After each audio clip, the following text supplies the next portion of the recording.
posé sans le vouloir. Vous allez comprendre, il n'aurait jamais dû rester entier et le pilote non plus. Regardez, ces images sont rarissimes. Manœuvre ratée pour un pilote pourtant très entraîné. Nous sommes à El Toreo en Californie où a lieu chaque année un meeting aérien exceptionnel. Les meilleurs pilotes du monde s'y sont donné rendez-vous. Aux commandes de leurs avions de chasse, ils multiplient les acrobaties et simulent des manœuvres de combat. Au sol, des artificiers provoquent des explosions pour rendre la démonstration plus réaliste. Jerry Caddick, colonel des Marines, 26 ans d'expérience, est l'un des aviateurs vedettes de ce meeting. Il va tenter une figure très risquée à une altitude dangereusement basse et à plus de 600 km/h. 350 000 spectateurs suivent l'action du pilote. Mais Caddick va malheureusement commettre une erreur d'appréciation.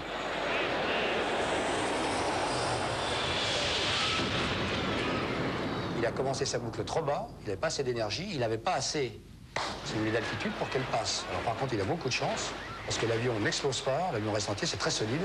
Les flammes s'éteignent et il termine sa course pratiquement sur l'herbe. Les secours se précipitent vers la carcasse en feu. Il faut faire vite. L'avion peut exploser. Heureusement, Caddick est vivant, mais il est dans un état critique. Je m'attendais à chaque instant à ce qu'il s'arrête de respirer, à ce que son cœur lâche tellement ses blessures avaient l'air graves. Diplômé de la fameuse école Top Gun de la Navy, Jerry Caddick n'a peur de rien. On l'a même surnommé le kamikaze. Mais ce jour-là, il semble avoir surestimé ses capacités de vol. Le pilote n'a pas respecté, semble-t-il, une altitude de sécurité. En France, généralement, elle est de l'ordre de 100 mètres ou 300 pieds, ce qui permet justement de pallier une mauvaise estimation de l'altitude. Pourtant sûr de lui, Jerry n'a pas hésité une seconde lorsqu'on lui a proposé de réaliser cette manœuvre de combat ultra risquée. Aujourd'hui, il se souvient. Je n'étais pas inquiet.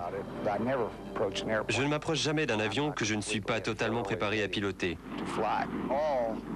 Tous les pilotes de chasse de meeting aérien savent que l'émotion n'a pas sa place dans le cockpit.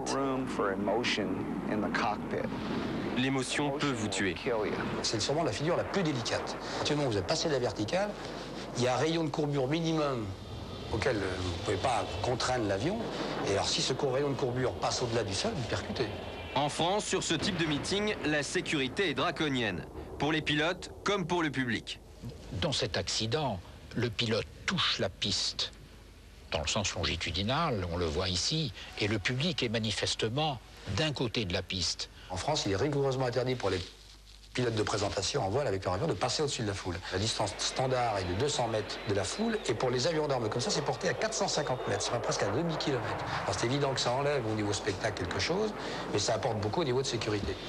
Mais Jerry Caddick n'a rien vu venir. Lorsqu'il s'est rendu compte de la situation, il était trop tard.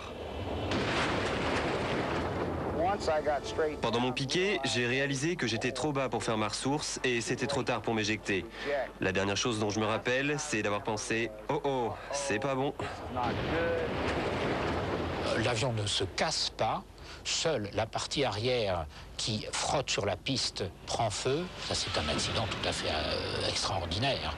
Les gens qui survivent à des choses comme ça, c'est une injustice, je dirais, faite envers ceux qui meurent pour 100 fois moins. Il aurait dû se faire 100 fois, là. Bilan, jambes et chevilles fêlées, colonne vertébrale tassée, Jerry Caddick a eu beaucoup de chance. Aujourd'hui, 5 ans après son terrible accident, il est complètement rétabli et vole avec les Marines dans une escadrille d'acrobatie. Une belle performance à plus de 60 ans.